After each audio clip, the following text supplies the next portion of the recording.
If you are part of the Maserati fraternity, you might be invited to one of their ultimate drive day experiences, and it's free.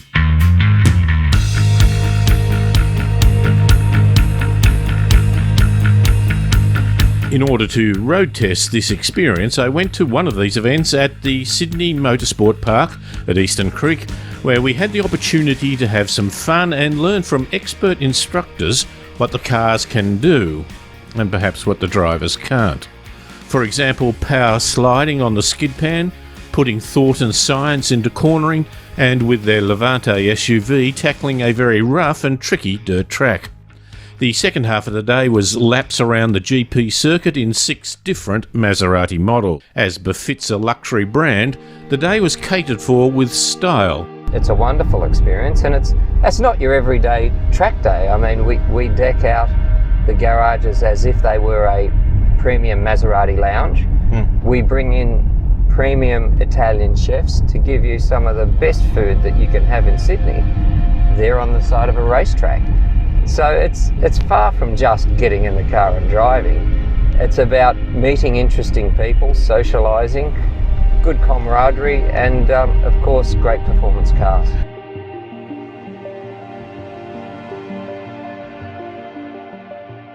The purpose of the skid pan exercise was to learn how to do power slides. In this situation, things happened very quickly. The speed at which the Gran Turismo and large quadruporte can scoot around a tight circle is astounding. Firstly, we did it with all the electronic aids, most notably stability control. The Maserati system pulled you back into line when you went too hard, in a strong but measured way. Some vehicles from other brands tug you in so aggressively that you lose perception of what is happening. Without the stability program, things get a bit more spectacular. The secret is to turn the wheel a little and give the car a full boot of the accelerator. Then use the power to maintain a slide. In theory. The thing I had particularly difficulty doing was not turning on too much steering lock. If you do overdo the steering, the car will naturally tend to understeer. The front wheels lose traction, and that stretches the limit of any stability program, which can't beat the laws of physics. Actually, the larger quadruporte sedan was a little easier to control than the shorter wheel-based, more aggressive Gran Turismo sports car, which tended to be a bit more all or nothing. Corner number 2 at Eastern Creek is interesting and a place for some skill training in cornering technique. It keeps going and goes further than just a hairpin bend. If you try too hard, too early, you make a meal of it. Our instructors had to emphasise the value of getting your braking done early so as to keep the car stable, then stay on the outside of the corner and finally cut into the apex just when the timing is right. And that tended to be rather late in the piece. We did this many times in a Gran Turismo, a Ghibli and the Cabriolet. The off-road track lived very much up to its name. I might have expected the Levante SUV on low-profile road tyres to be defeated by conditions of very steep hills, loose surfaces and tight bends. A colleague who knows the track was surprised that they even tried to put the Levante, including the hot version, into this situation. But it handled it surprisingly well. We will do a separate video on the Levante, including its off-road performance, but enough to say that if you have never gone off the beaten track, this experience will leave you breathless. In the afternoon, there were some fast laps in 6 different Maseratis. The GP circuit has a range of interesting corners that come up one after the other very quickly. As I mentioned, if you get it right when you come out of corner 2, you then power around the sweeping right-hand bend of corner 3, up over the crest, then down the hill, braking hard into the right-hander of corner 4. If you pause for a fraction of a second to think you have done okay, you will fail to keep to the right to attack the upcoming 90-degree left-hander, corner number 5, now known as Brock Corner. If you eventually get it right, you come out of this in a power slide which feels just wonderful.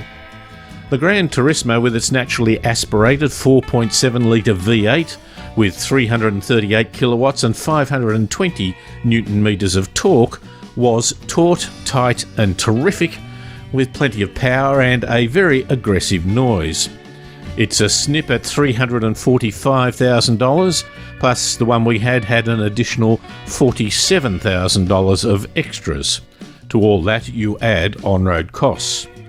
The large quadruporte GTS GranSport sedan with the twin-turbo V8 pushing out 390 kilowatts and a huge 710 newton metres of torque through an 8-speed automatic gearbox had incredibly good stability, and I must confess I particularly liked the sound of the vehicle.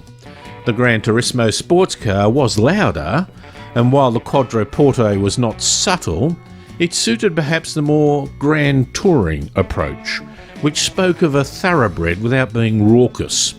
It's $366,000, and as it has a lot of features, as standard, there was only $17,000 of extras on the one we had, of course plus on-road costs.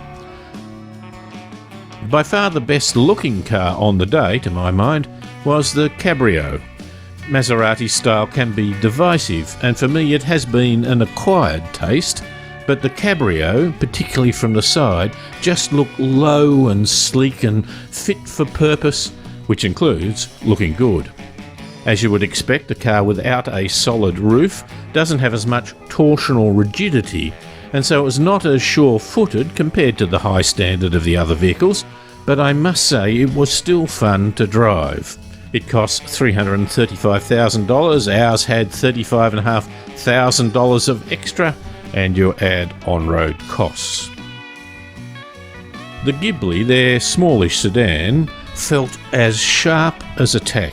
We had the base model and the Ghibli S with a twin-turbo 3-litre V6, 320 kilowatts and 580 newton metres of torque. The most immediately noticeable thing about the S was that the brakes worked like a treat. 360 by 32mm ventilated drill discs with Brembo 6-piston fixed calipers are nearly as big as the huge ones on the quattroporte sedan. The rears, in fact, were exactly the same as the big sedan. Being lighter, it was more nimble and fit for purpose on the track. The Levante SUV is the bargain of the fleet. Oh, I hope Maserati will pardon that use of the word bargain. They start at $125,000, but for the circuit we had the Levante GranSport starting at $160,000, on top of which was $9,000 of extras.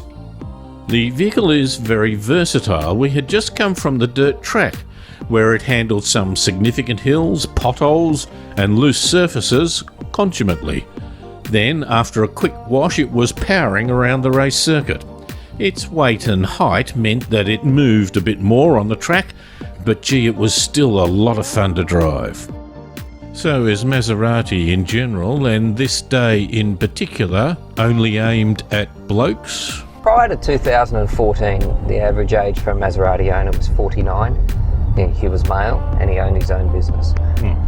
Today, we have a far more broad church.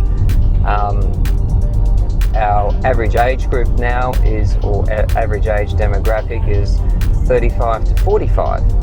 So we have a much younger demographic coming to the brand.